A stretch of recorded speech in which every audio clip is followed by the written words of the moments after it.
Hey everyone, it's Kong again with another episode of Should You Summon. This week I wanted to record an episode about the 3 returning limited banners, since we also have the limited Ice Melda banner running this month.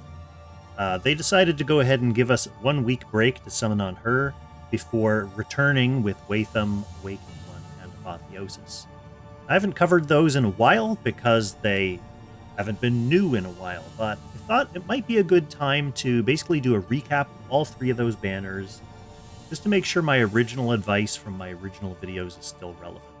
So I'm going to take a little bit of a different tack this time, and basically rewatch those original videos with you guys, and I'll pause the videos and jump in if there's anything new or anything extra that has changed since then. Obviously, Wehttam is a couple of years old now, so the meta changes and things might be a little bit different from when we were first talking about those characters. So let's settle in, and we'll go ahead and fire up the first episode.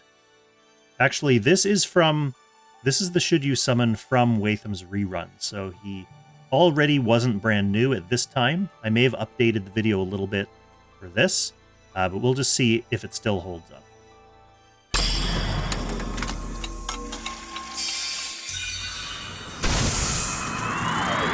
Hey everyone, it's Kong again with a special episode of Should You Summon. Let's face it, they're all special.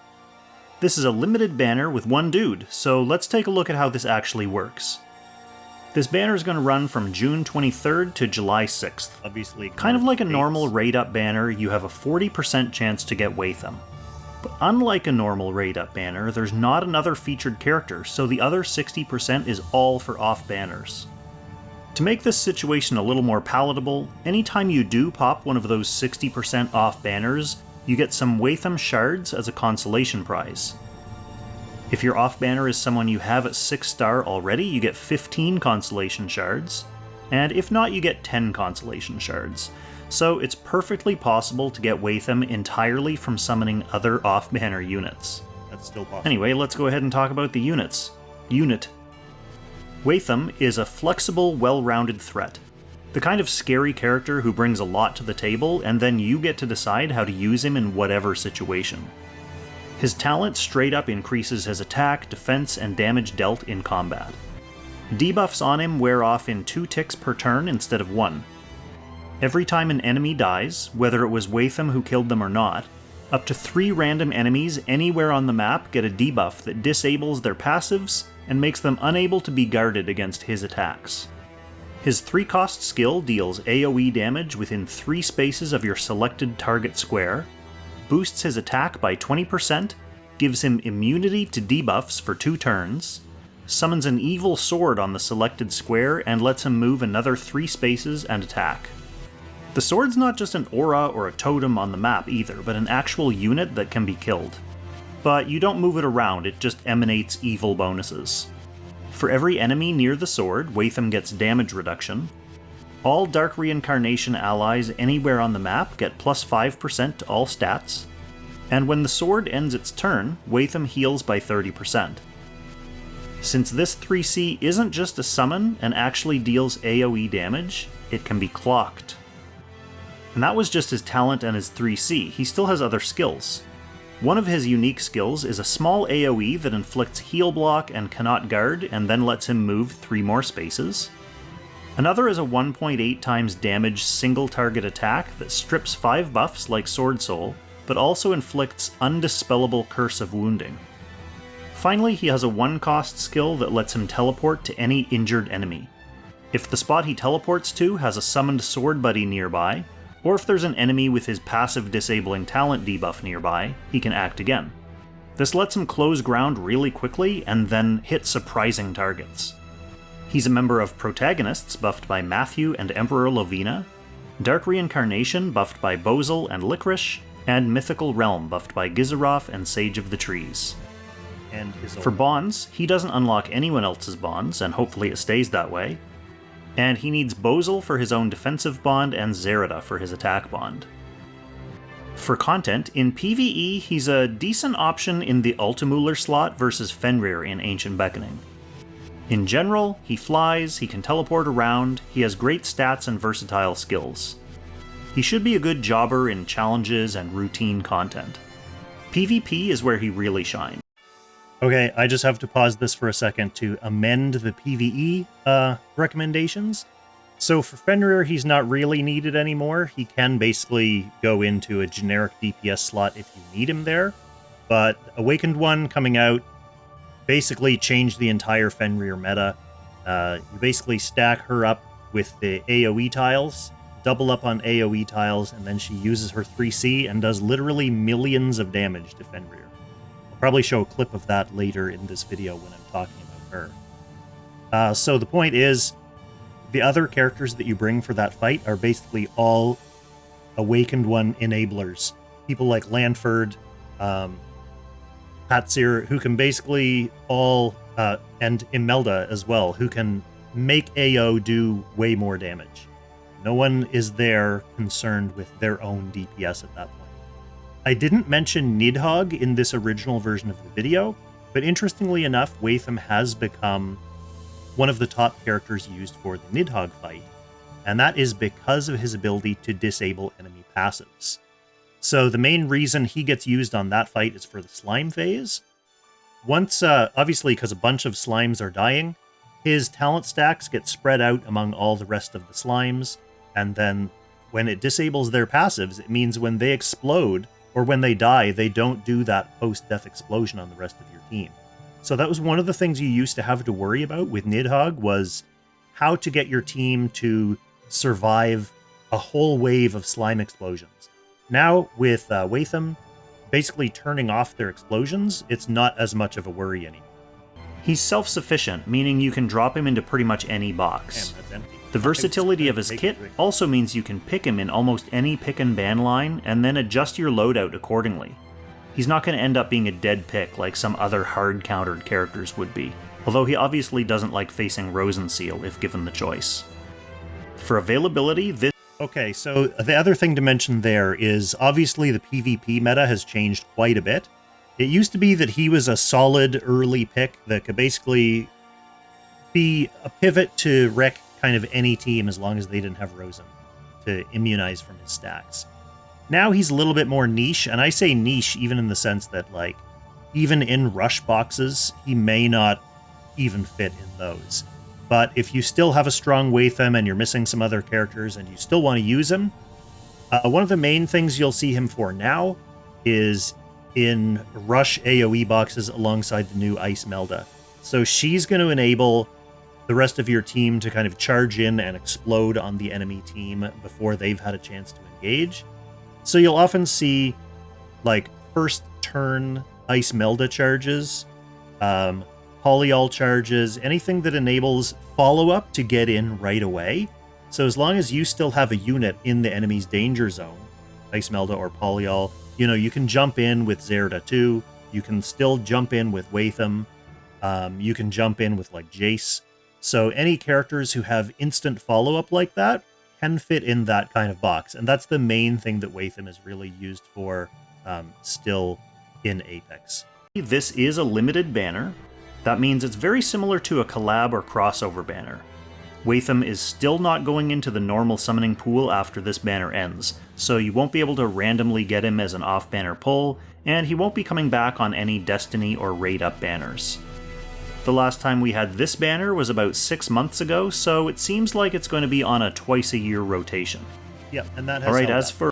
And for the other ones as well. Basically, every 6 months, all of these limited banners come back. Now that they've got basically 4 limited banners, it'll be interesting to see if they start cycling Wehttam out, though. Because I can't see them every 6 months running, like, Wehttam, AO, Apotheosis, and Ice Melda, and whoever the new character is, and basically adding on to that. So Wehttam may get dropped, or they may, like, cycle them. Maybe they will just dump them all on us and let you choose who you're going to summon on. It would actually be very interesting if they got to a certain point where they finally just put Wehttam in the general pool. I mean, he's 2 years old, 2.5 years old at this point, so it's not like it would be really meta-destroying or destroying their profits if they did something like that. So let's just go ahead and jump into the AO video. The Awakened One is the next level of power creep mage in this game. Accordingly, she does everything pretty well. Her talent gives her native plus 30% damage and plus 2 range with no conditions, just be 6-star. At the end of her action, she can choose to curse 2 enemies, reducing their healing by 30% and making it so moving more than 2 spaces costs more mobility. This effect lasts 2 rounds, but at 5 stars her cooldown is only 2 rounds, so she can keep cranking curses out. She also has an interesting revive. When she dies, she drops a portal to another dimension. At the start of the next turn, a clone with reduced stats arrives from the portal. If the clone gets a kill, it's replaced by a full-power real AO. If the clone doesn't get a kill within 3 turns, it just dies automatically. For normal skills, she has Lightning, Teleport, Fireball, Thunder Zone, Dark Dragon Breath, and Black Hole. Pretty good spread of ST and AoE utility. Her unique 1-cost skill can target a single ally or a single enemy. If you target an ally, you give them 2 buffs. If you target an enemy, you give them 2 debuffs. Afterwards, you swap positions with them and then move 2 spaces and act again. Although, if you're targeting an enemy, they do need to have her talent curse for the swap part of this to work. Her unique 2-cost skill is a beefed up Dark Reaper basically. It does 1.6 times damage with an extra 20% if the target has her talent curse, and it heals her a chunk of the damage she caused.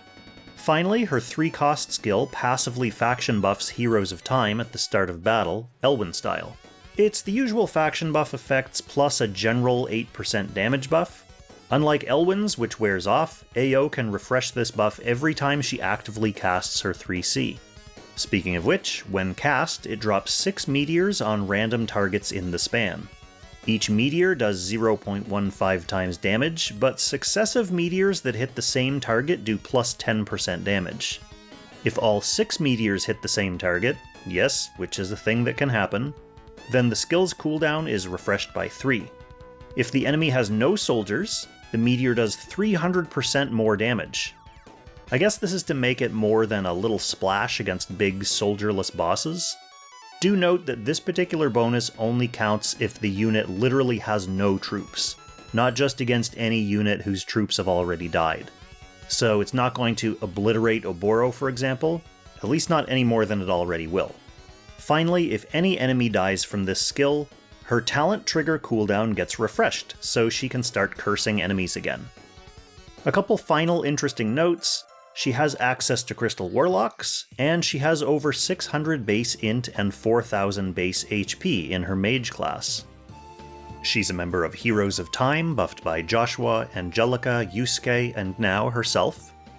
Dark Reincarnation, buffed by Bozel and Licorice, and Mythical Realm, buffed by Gizaroth and the Sage of the Trees. And Isolde. For bonds, she doesn't unlock anyone else's bonds yet. I guess we'll have to see how the story unfolds to see if she gets better treatment than the Transcender. And she needs Grenshiel for her own defensive bond, and her sleepy version, Adankelmo, for her own attack bond. For content, in PvE, she's on faction for Leviar in the Eternal Temple,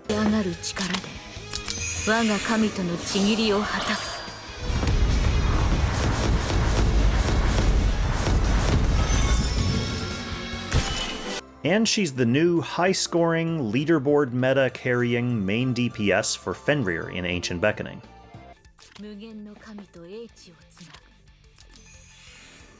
Alright, let's take a look at these numbos.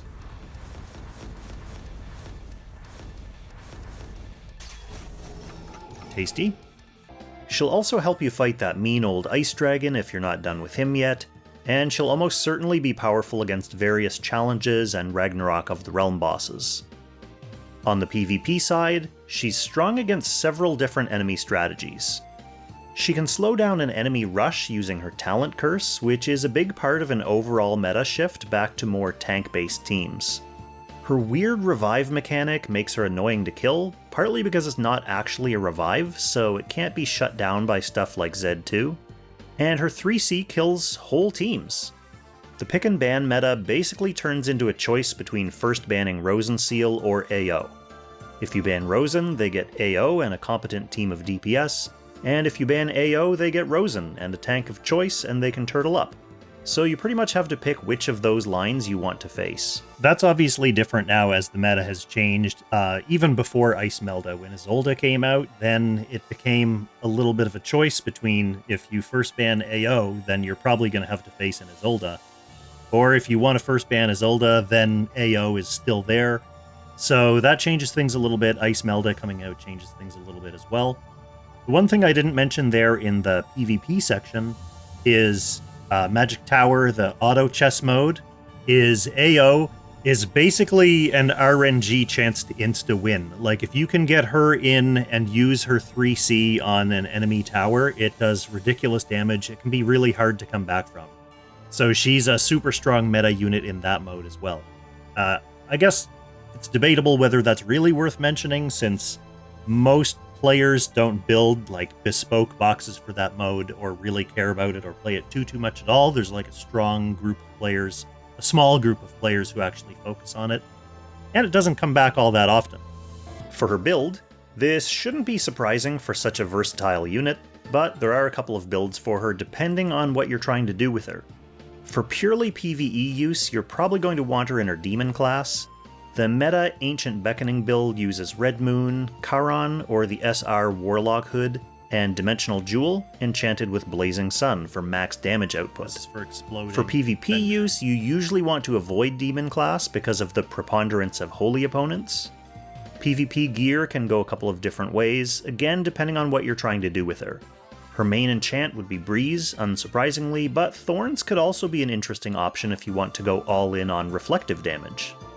Your most likely weapons of choice will be Red Moon or Nightbloom if you want to take advantage of her multiple actions with her swap mechanic to help clear debuffs. Yeah. A lot of people forget that Nightbloom is a straight plus int staff just because it's most frequently used on healers. Double Tenyo is a safe bet, although if you play a more turtley style you may want to give her electric headwear to prevent displacement instead. Accessory's a little flexible as well. You can use Dropnir if you want to take advantage of her reflective potential with Crystal Warlocks. I mentioned Thorns, but I've never really seen anyone run a serious Thorns build on her, so that might have been like a theoretical potential thing, but in practice it never really played out.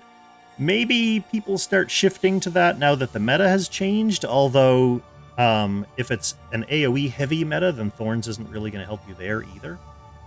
Straightforward like Holy Ring to block silence, or Dimensional Jewel for the better base stats and a cooldown boost. Okay, let's move along to the notes for noobs. The Awakened one is a high-value addition to any team, and a virtual must-summon for both PvE and PvP. For beginners, you'll be able to drop her into whatever team you want, although bear in mind that she doesn't get access to her auto-faction buff till after you can unlock her 3C. Finally, just my usual reminder. Okay, on that note, I will mention one more update that I forgot to talk about during the Apex or PvP section. Obviously, metas change and things change about character usage and whatnot. So, Rose and Seal was obviously a big counterplay for her, but there are more and more tools as the meta goes on. SP Almeida, for example, also has an ability to reflect AO's debuffs back at her. And we also have the Butterfly accessory from this month's Battle Pass, which basically instantly makes you immune to a debuff at the start of your turn. So just passively from sitting there, if you have that equipped, AO's not going to be able to tag you with her chains. Apotheosis is a flying bruiser who ignores class disadvantage and has a couple of gimmicky talent debuffs to mess with your enemies. Most of these revolve around changing their class type to Demon. Any enemy that he actively damages will either get a talent debuff that changes their class type to Demon, or a debuff that makes them unable to be controlled. This second debuff is obviously a PvP-specific debuff, which causes the AI to just do a normal auto attack, but in PvE it's replaced with minus 30% damage dealt effect instead. His unique 1-cost skill is a 3-range aura that has a 30% chance of turning nearby enemies into demons. But he also has accelerated aid for a 1C option if you don't think you're going to need that aura. His unique 2-cost skill is a self-centered 0.4 times damage AoE that does extra damage to demon and holy units and reduces their defense. His 3-cost skill is a transformation, an act again, a revive, and an attack. When he transforms, he gets plus 20% damage dealt, 20% damage reduction, his 2C AoE gets upgraded to do the lose control debuff on every enemy demon. He also gets plus 15% attack versus holy and demon heroes, and his 1C aura's chance to turn enemies into demons goes up from 30% to 60%. The attack itself is a 1.6 times damage single target melee that turns 3 enemy buffs into debuffs before battle, and also inflicts Curse of Wounding. He's a member of Dark Reincarnation, buffed by Bozel and Licorice, Mythical Realm, buffed by Gizaroff, Sage of the Trees, and Isolde, and Yales Legends, buffed by Landius and Sigma. For bonds, he doesn't unlock anyone else's bonds, and he just needs McLean for his own attack bond. For his defensive bond, you simply need to upgrade him to one of his final classes. For content, in PvE, he's on faction for Leviar and Phoenix in the Eternal Temple, and Fenrir and Needhog in Ancient Beckoning. His primary PvE use is going to be as a generic bruiser who flies around and hits things hard, but he doesn't have unique enough mechanics to be able to carry hard PvE on his own. At best, he'll be able to turn enemies into demons, so your holy units can burst damage, but most hard bosses will probably be immune to this. In PvP, his mindless bruiser nature becomes a bit more of an asset. When his kit was first released 6 months ago, the prevailing sentiment was that he was nothing too special. And based on the information and the meta at the time, the one we're in right now in Global, that wasn't exactly wrong. But what we didn't know at the time was that a string of monstrous heroes would get released to accompany him, and the meta turned into a rumble with the likes of Andriao, Nymea, Eshin, and Apotheosis trading revives and slugging it out. By the time playoffs hit, Apotheosis appeared in every high-rank box. He isn't going to single-handedly carry your team like some previous meta heroes, so getting him isn't a make or break for your box. You know, he's not a obvious first-pick hero in every game, but he does fit in well with the upcoming tsunami of important new units, and when you're able to pick him, he'll definitely be able to contribute. Yeah, in fact, I would even go so far as to say that those other 3 units highlighted there are more important than Apotheosis in that meta and this meta as it continues.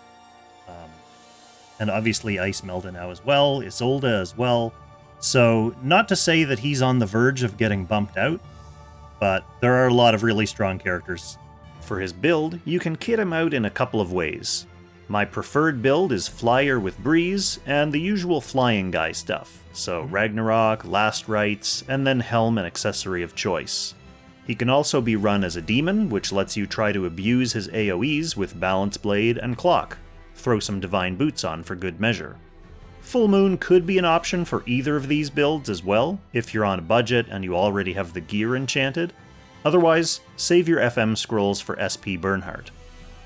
Alright, I think it's time we move along to the notes for noobs. So overall, Apotheosis is a strong PvP unit, but he won't bring anything particularly interesting or unique to PvE. If you don't Apex, then you don't really need him. In fact, if you really are a noob and you don't already have the Awakened one, then you should summon for her instead. She's a great, versatile unit in PvE and PvP, with a lot of interesting mechanics that can help you progress through story and time rifts. Okay, I'm going to leave it at that for those episodes. Obviously, I didn't have as much to say about Apotheosis. Also, he was much more recent, like this video is only from 5 months ago. So, I think my advice for Apotheosis kind of still stands, in the sense that AO is obviously back at the same time as him again, and is generally more important than him. I would say Ice Melda is more important than him as well.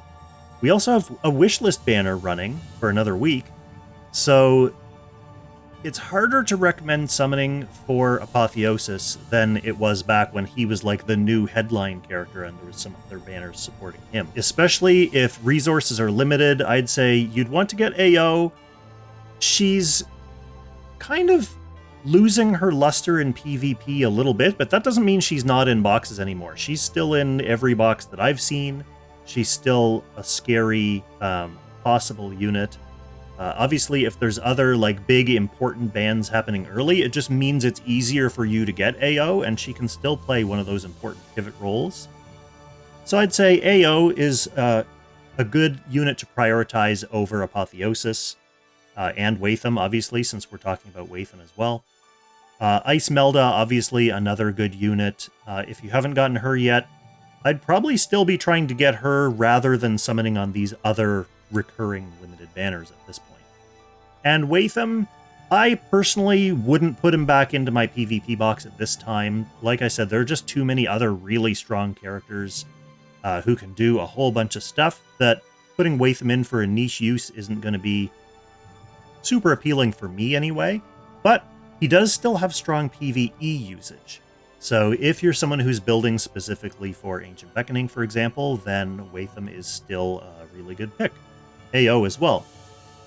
So yeah, I think that's going to be kind of my updated thoughts on these 3 banners. I'll have the links to the original 3 videos in the description below, as well as the link to This Old Neon's Discord, where you can come and chat with me, hang out. We play other games there. We play Final Fantasy XIV there. If you want to comment on these videos or get some Langrisser account building advice or anything like that, there's a bunch of people there who love to chime in and help new players out as well. So I think that's going to be everything for this episode. I'm not going to get into a big detailed breakdown about what's coming up, because I kind of did that in my main episode last week. But yeah, we'll be back again for the next major headliner banners coming out in 3-4 weeks now, since this is a longer MU. But we'll have more to say about Tyrantel at that time. So thanks for watching. Hopefully this was a decent format to kind of get all my original thoughts out in the same place, as well as chime in and make some little tweaks and updates as the years have gone by and treated these characters a little bit differently in different respects. So thanks for watching, everyone. I'll catch you in the next one. Best of luck in your summoning. Happy Langrisser.